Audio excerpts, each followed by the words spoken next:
va commencer tout de suite. Donc aujourd'hui, nous allons faire les biscuits BN, donc le petit biscuit là au chocolat. Et puis nous allons faire la paella.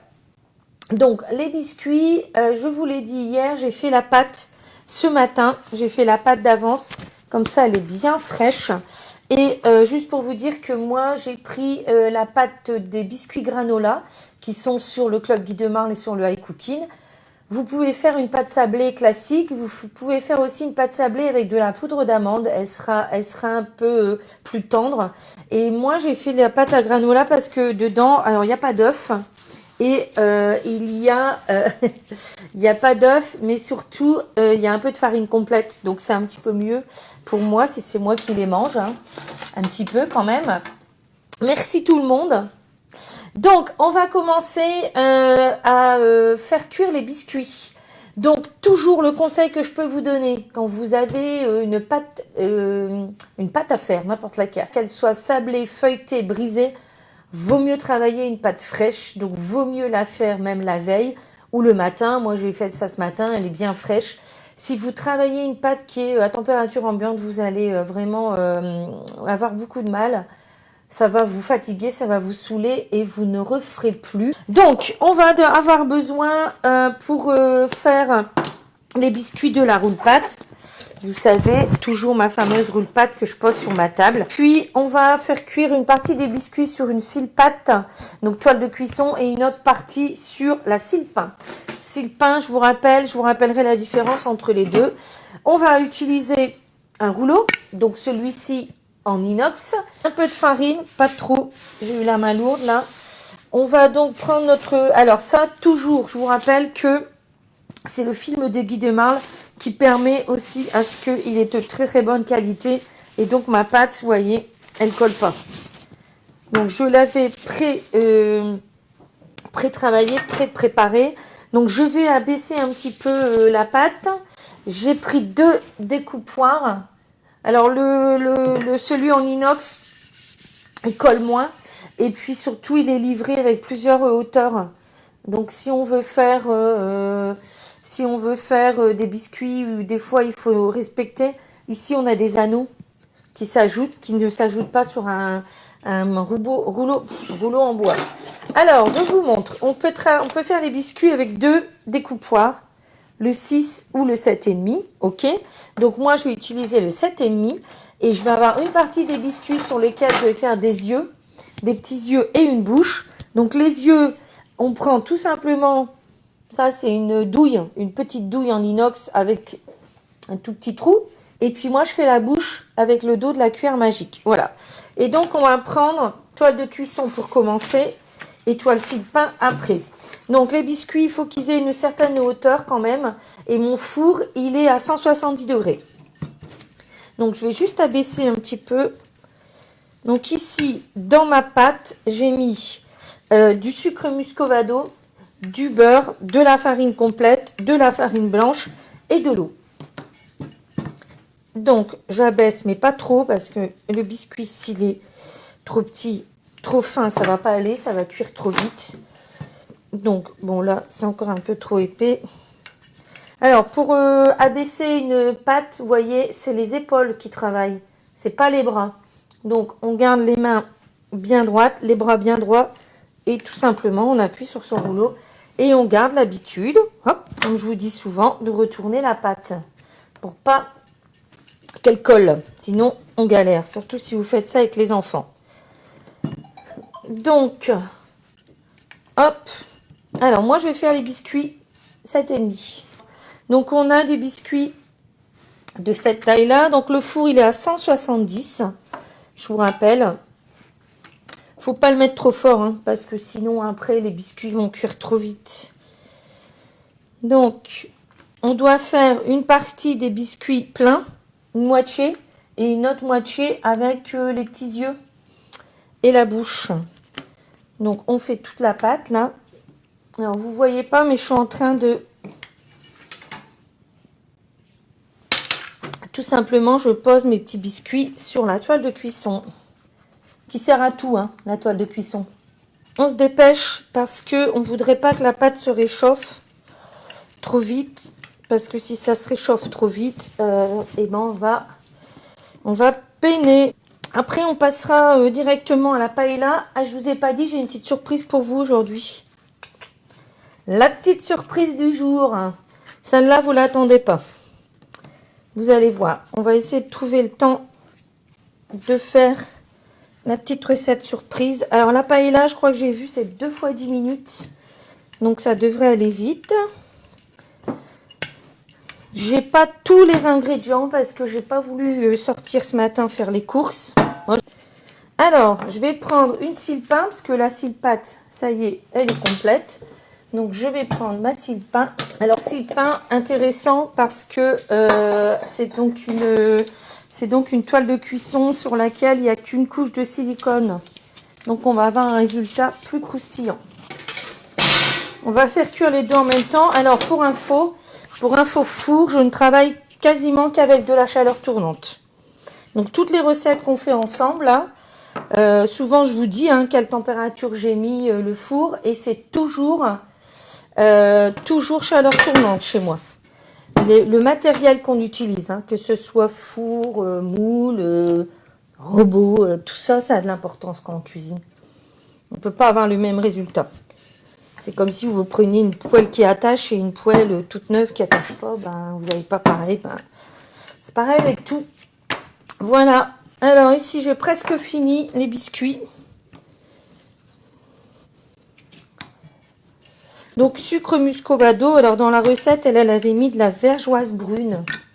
Je pense que ça ressemble un peu. Que le sucre muscovado, c'est du sucre brésilien, je crois, qui n'a pas été du tout travaillé. Alors, j'arrive à avoir...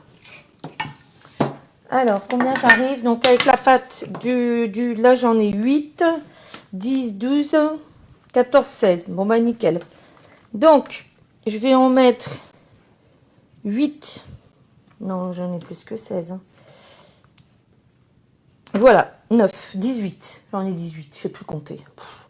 Donc, je vais en faire 9 pleins et 9 avec les petits yeux. Donc, je vous montrerai après, c'est simple. Vous venez ici, comme si vous faisiez une tête. Ça, vous faites avec les enfants si vous en avez, ou les petits-enfants. C'est tout bête, je vais vous montrer après. Et quand vous travaillez une pâte fraîche, alors l'idéal, c'est encore d'aller mettre ça au frais avant de le mettre au four. Ça, c'est l'idéal.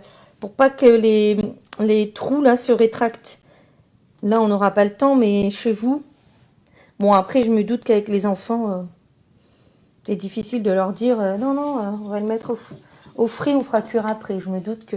Et la petite bouche, soit je le fais triste, je vais le faire gai, tiens. Je vais vous montrer quand même, parce que là, j'en ai fait un triste. Ça rend pas du tout. On va plutôt faire des smileys, parce qu'en ce moment, vaut mieux. Je ne sais pas ce que vous en pensez. Donc, je vous montre. Je ne sais pas si vous voyez bien, là, mes petits biscuits avec mes smileys. Et là, on a les mêmes qui sont, eux, sans dessin. Alors, je vais mettre ça 10 minutes. Et puis, je crois qu'il y a quelqu'un qui a donné la recette... de qui était la recette des granolas? Catherine Douillard. Biscuits façon granola de Catherine, qui est conseillère. Je ne sais plus où. Et elle nous dit de mettre cuire. Donc ça, que je vous dise. Bon, là, elle a 25 biscuits parce qu'à mon avis, ils sont plus petits. 180, 15 minutes. Alors moi, j'ai mis 170. Je vais mettre 15 minutes. J'ai un four qui chauffe bien. Donc, paella sur le high cooking. Vous en avez plusieurs. Il y a toutes les recettes possibles et imaginables. Et moi, j'ai sélectionné celle de la paella comme belle-maman. Hop, voilà. Un petit clin d'œil à belle-maman, si elle me regarde. Ça m'étonnerait. Donc, c'est Cécile Munoz, conseillère Guy de Marle. 33 minutes, 10 personnes. Donc, j'ai tout préparé. On va tout de suite faire la recette. Je ne sais pas si vous avez vu ce matin que je me suis rendu compte que je n'avais pas d'épices à paella. Alors, qu'est-ce que j'ai fait, à votre avis? Je suis allée sur Internet, j'ai mis épices à paella et je les ai faites maison. Et comme il fallait du thym et du romarin finement mixé, j'ai utilisé l'aromate. Voilà, comme ça j'ai, parce que le thym et les romarins chez moi c'est du jardin, donc là surtout le romarin c'était quand même des gros morceaux, donc j'ai tout mis ici dans l'aromate et du coup regardez, j'ai donc mes épices à paella. J'en ai pour plus qu'une fois. Hein. Alors on y va. Je pense que j'ai tout. Et comme d'habitude, j'ai préparé les oignons et l'ail. Toujours pour éviter de pleurer devant vous. Donc le riz va cuire dans un panier inox. Donc on pèse d'abord le riz. Et juste pour vous dire, j'ai retrouvé ça chez moi. Du riz avec du concassé de tomates. Là, le riz du chef. Je vais prendre ça. Je pense que ça va donner un bon goût. Et donc là, il nous dit 300 grammes. Je ne dois pas avoir 300 grammes. Je vais... C'est pas grave, on n'est que deux hein, en même temps. Peut-être pas besoin d'en faire pour 6. Voilà. 200. Je vais rajouter.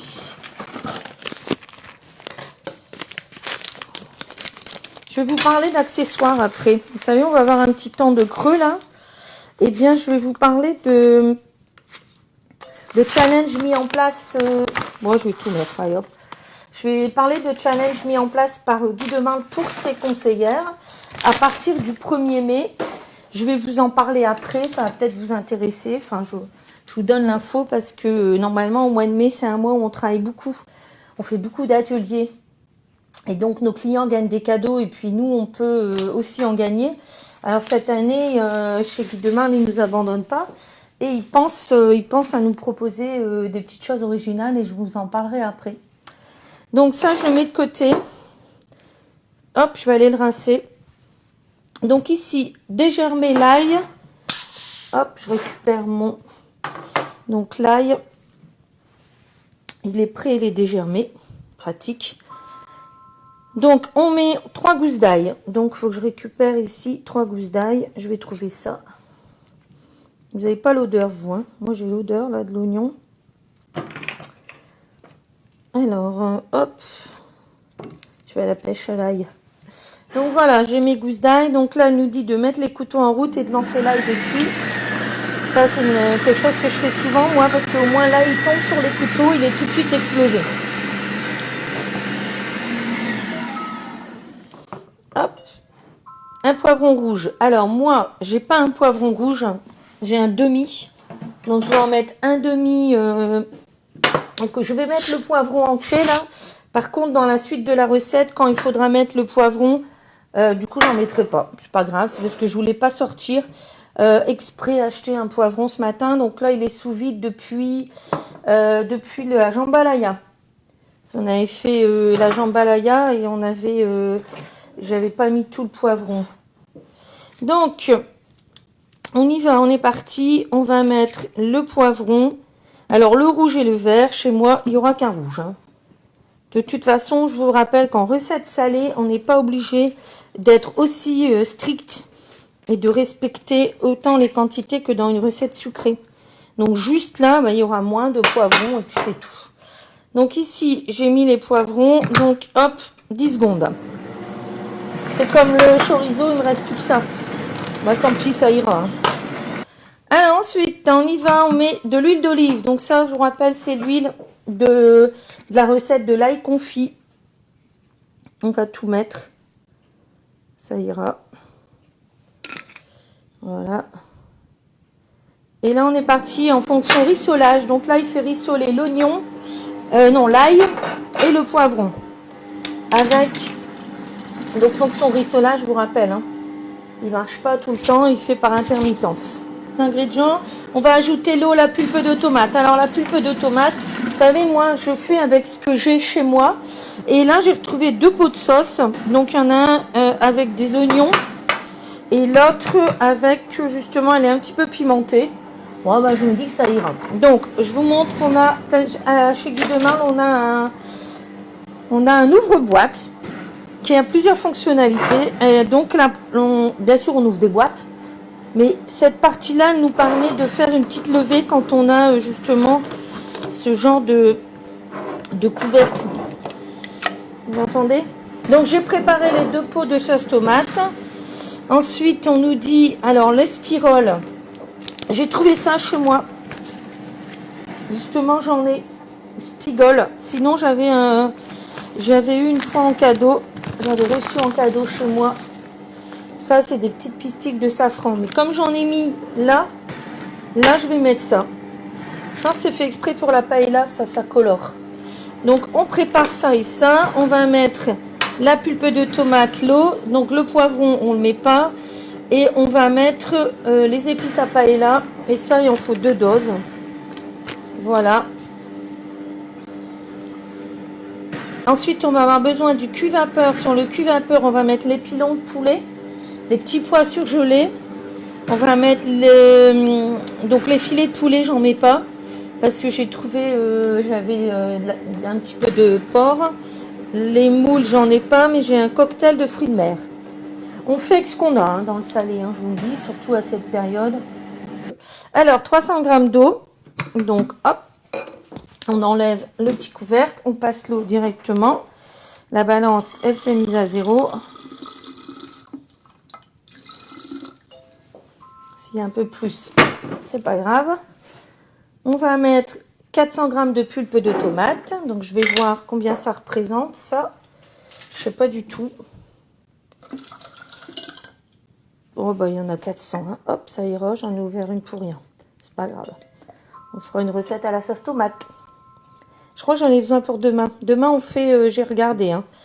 Demain, on fait, c'est une super bonne recette aussi, qu'il faut absolument que vous testiez. Demain, on fait le sauté de porc à la basquaise. Là, par contre, je vais devoir sortir parce que je n'ai pas les... je vais donc sortir demain matin parce que j'ai pas tous les ingrédients. Un bouillon de volaille. Donc, chez moi, le bouillon de volaille, il est en poudre. Donc, on met l'équivalent d'un bouillon. Ensuite, on met 5 g d'épices à paella. Donc, c'est mes fameuses épices que j'ai faites ce matin. Voilà. Moi, c'est bon, 5 g. Il y a quand même du piment, hein, donc je vais faire attention. Les 2 doses de Spigol. J'utilise donc jus de cuisson, mais c'est bien. Hop. On met les 2 doses directement. Oui, ça va bien colorer ça. Hein. Je peux vous dire que c'est bien orange. On va mettre du sel. Hop, on y va.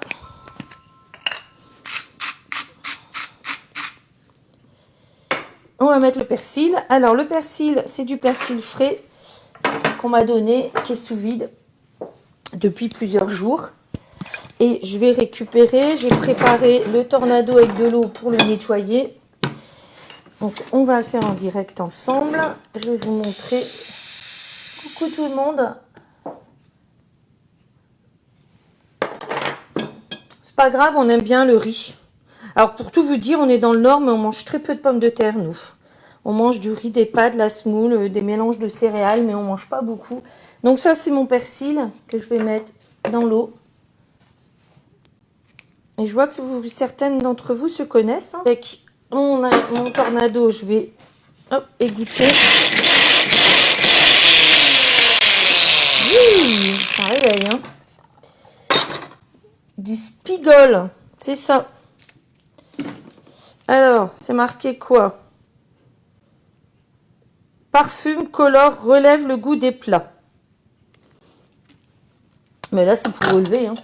Donc ici, on va mettre directement le persil frais que je vais venir couper avec le ciseau à herbe. Hop, plein de vitamines là-dedans. On va peut-être mourir à la cuisson, mais bon, au moins on aura du persil. Donc 2 cuillères à soupe, hein, ça c'est à vous de juger. Voilà.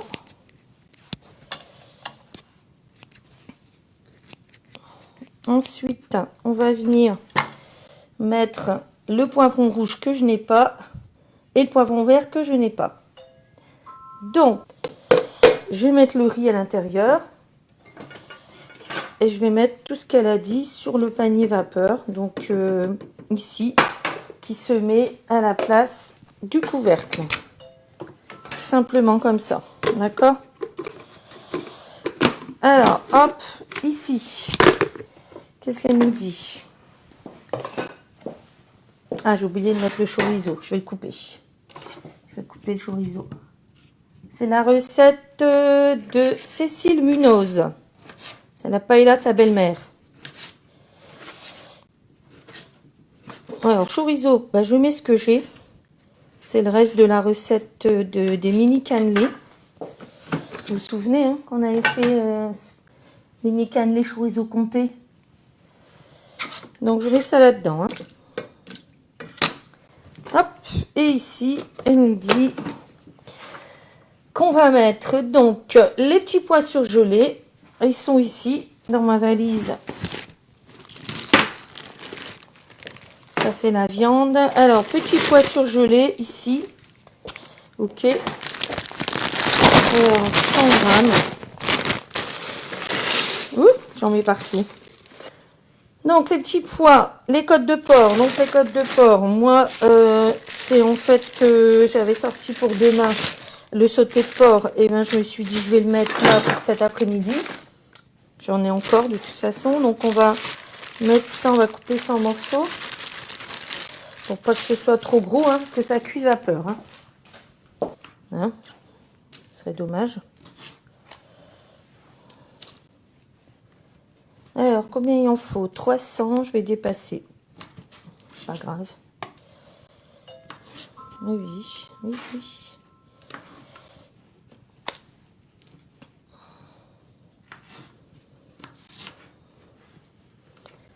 Donc, les biscuits sont prêts. Je les laisse refroidir parce que pour les garnir, il ne faudrait pas que... Oui, c'est vrai, on en a chez nous un paquet de petits pois surgelés. Alors ici, les moules, j'en mets pas. Par contre, je vais mettre du coup, je vais mettre le paquet entier de fruits de mer là. C'est 500 grammes. Au-dessus. Bon, après, on mélange tout. Hein. Il y a des moules dedans, ça tombe bien. Comme il faut des moules. Hop, il y a des moules là. Je fais tomber un morceau, je sais pas où il est parti. Donc ici, on va mettre le poulet ici. Comme ça. Les pilons, parce que ça va plus vite à cuire. Bon, moi, ils sont surgelés aussi, donc je vais peut-être devoir augmenter un petit peu la durée de cuisson. C'est pas grave. Voilà. Et le filet de poulet, je n'en mets pas. Donc là, on est parti 15 minutes à 120 vitesse 1. Hop, préparer la pâte à tartiner au chocolat que je ne fais pas devant vous parce que en fait, tout simplement, j'en ai d'avance. J'en avais fait pour le napolitain, je ne sais pas si vous vous souvenez, celle qui était déjà là. On avait fait pour le napolitain et il m'en reste. Donc, comme moi, j'en mange pas, j'en mets pas sur les tartines. Donc, pâte à tartiner que j'ai fait un tout petit peu refroidir, réchauffer, pas refroidir. On va venir mettre ça dans une poche à douille et je vais aller chercher les biscuits. Et on va garnir les biscuits. Est-ce que vous voyez? Donc, tout simplement, on va venir mettre le chocolat ici et on va venir fermer avec la petite tête. Et hop, déjà. Alors, on y va. On finit. Alors là, on va avoir 9 biscuits. Mais je vous rappelle quand même, c'est des gros. Hein. Si vous voulez, vous pouvez faire la taille en dessous. Parce que la taille 6 cm, là, vous aurez des biscuits un peu plus petits quand même. On aura cette taille-là, en fait. Et la pâte à tartiner que j'utilise, parce que je sais que vous allez me demander, c'est la mienne. C'est la recette de la pâte à tartiner qui est dans le napolitain. Dans le napolitain, vous allez voir mon napolitain. Vous allez voir la recette de mon napolitain. Et au milieu, il y a la pâte à tartiner. Et alors moi, je l'aime bien, cette pâte à tartiner. Elle va vraiment bien étaler à garnir le napolitain. En fait, il faut de la pralinoise, du chocolat noir, du beurre et du lait concentré sucré. Et c'est tout. Et c'est ce qu'on avait fait quand on avait rempli. Enfin, moi, j'utilise que celle-là. Voilà. Quand je fais le napolitain, quand je fais les barquettes 3 chatons au chocolat.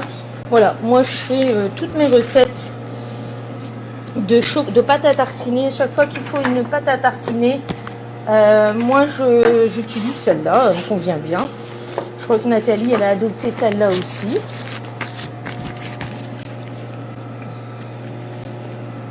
Voilà.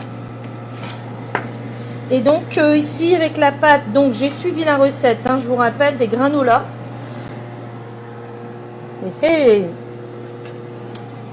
ben c'est tout beau, hein, regardez, faites ça pour le goûter. Et ben moi je dis que ça vaut bien les petits biscuits BS. Si. Avant de continuer, je vais regarder mon riz.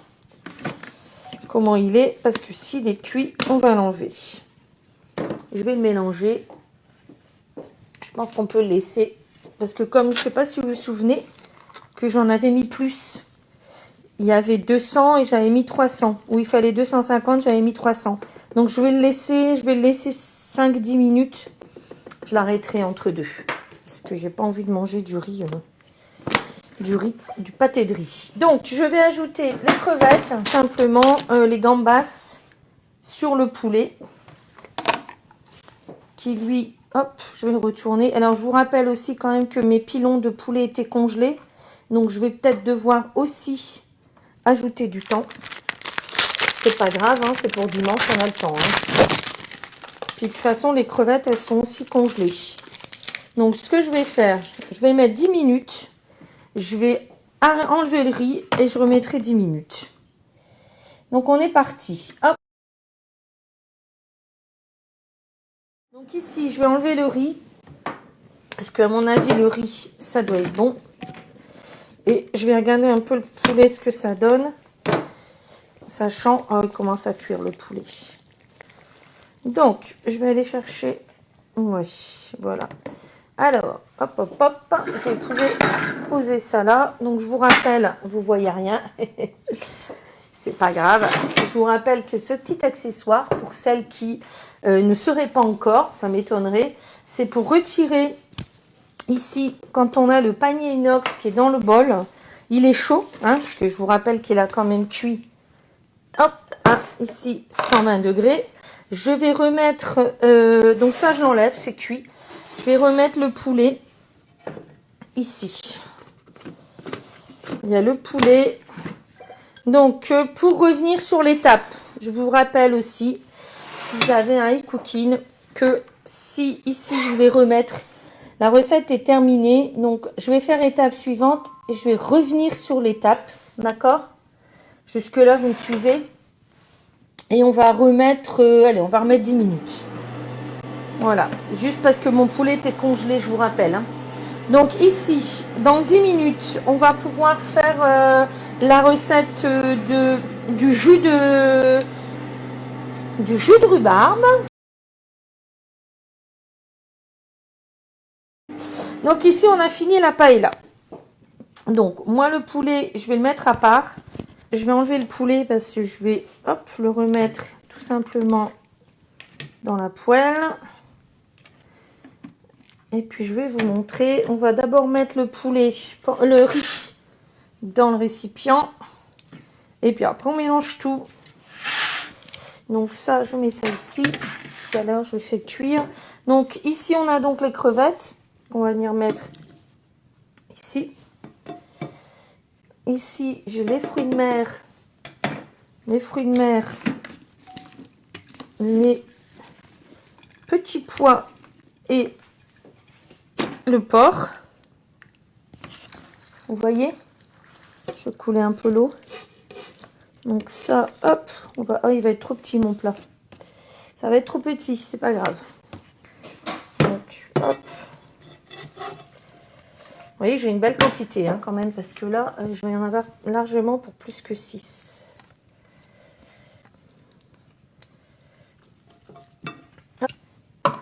Ici, j'ai ma sauce, mon jus. Et là, j'ai mon riz. Donc, pour pas que ça déborde, je vais mettre dans les deux, là, je vais répartir tout. Alors, j'ai une belle quantité de riz, hein, quand même. Donc, quand j'aurai goûté, dimanche, vous direz si c'est bon. Bon, on n'est que mercredi, alors peut-être qu'on le mangera avant, on verra. Samedi, peut-être. Voilà. Bon.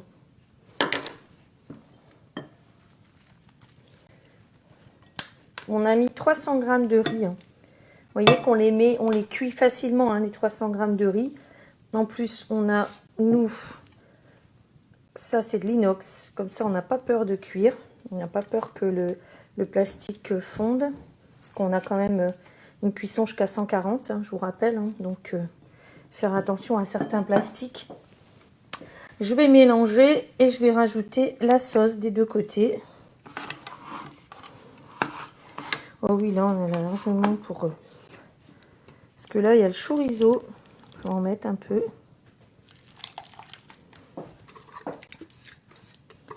Et ben voilà. Voilà un plat complet. Donc là, qui a cuit en 40 minutes parce que j'avais mis des ingrédients surgelés. Voilà. Alors, hop, je vais laisser ça de côté. On va faire la recette du jus de rhubarbe. Alors, ça, on l'a fini. Hop. Donc, pour trouver le jus de rhubarbe, c'est simple. Jus de rhubarbe. Ici, on va taper jus. Alors, soit je mets jus de rhubarbe, soit je mets jus. Et puis, dans ma recherche, par ingrédient, je mets rhubarbe. Eh ben, il n'y en a qu'une. C'est Sophie, qui est conseillère dans l'Aisne. On va mettre 600 g de rhubarbe. Donc, ici, je l'ai épluché et je l'ai mis sous vide. Donc, je vais mettre 600 g de rhubarbe. En tronçons, quand même.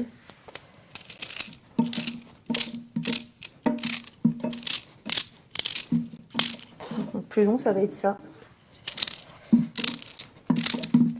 Parce que c'est vrai que des fois, la rhubarbe, on en a, et puis on ne sait pas forcément quoi en faire.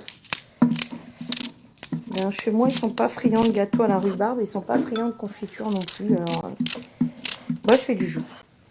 Voilà, comme ça au moins, elle n'est pas perdue. Peut-être en avoir tout juste, et en plus, sans faire exprès. Si on n'a pas assez, c'est pas grave, hein, on fait...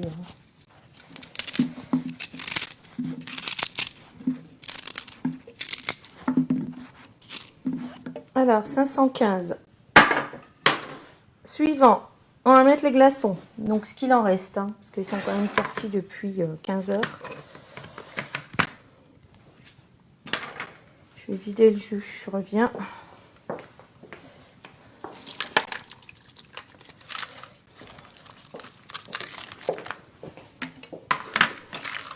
Ouais, si vous n'avez pas de glaçons, vous n'en mettez pas. Hein. C'est juste parce que c'est pour boire tout de suite. En fait, c'est plutôt un jus, vous voyez, c'est l'été, il fait super chaud.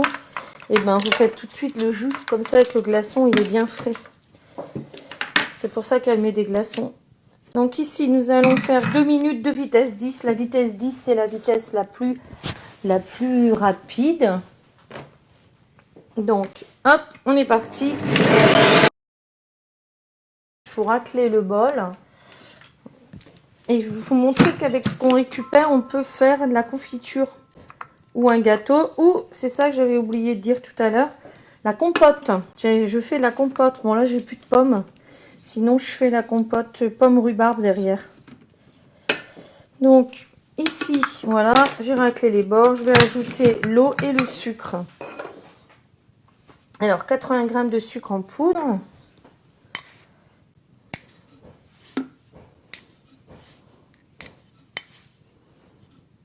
Voilà.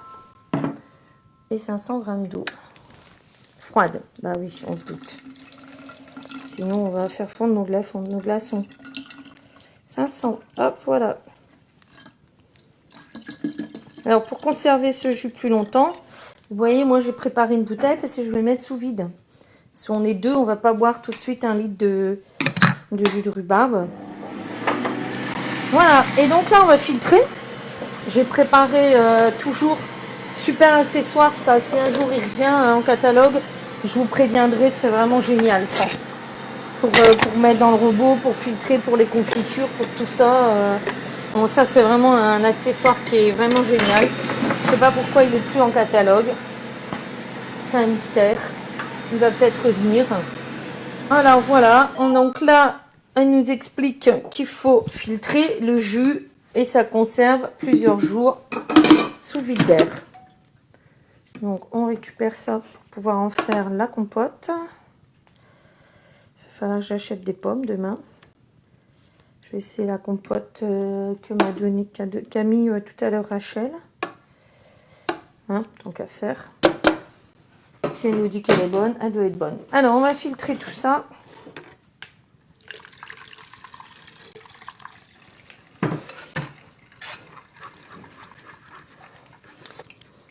Voilà. Alors ce qui est bien avec l'entonnoir qui est en dessous, c'est qu'on n'en met pas partout. Si mon chinois il dépasse. Donc ça, voilà, on garde et on va venir faire de la compote avec. Donc moi je vais mettre ça là-dedans. Je vais en boire un verre. C'est très bon, vraiment je vous encourage à le faire parce que même si vous n'êtes pas très rhubarbe, c'est assez surprenant ça. J'aurais jamais eu l'idée de le faire. Je me demande si c'est pas Aurélie qui m'avait dit d'essayer, que c'était vraiment génial. Parce que mes clientes, elles me font découvrir des recettes aussi, hein, faut pas croire. Hein. Parce qu'il y a quand même 13 000 recettes sur le robot, je peux quand même pas tout connaître, hein, c'est pas possible. Donc c'est pour ça que j'ai fait un groupe là sur Facebook, un groupe privé, pour vraiment mes clientes, entre elles, puissent dire « Ah, j'ai fait ça, vraiment c'est bien, faites-le, etc. etc. » Alors pourquoi c'est réservé à mes clientes? Parce qu'il faut bien qu'elles aient un avantage. Elles sont souvent très gentilles avec moi. Donc oui, ça l'aurait réservé. Bon, j'en ai ajouté quelques-unes parmi vous là quand même.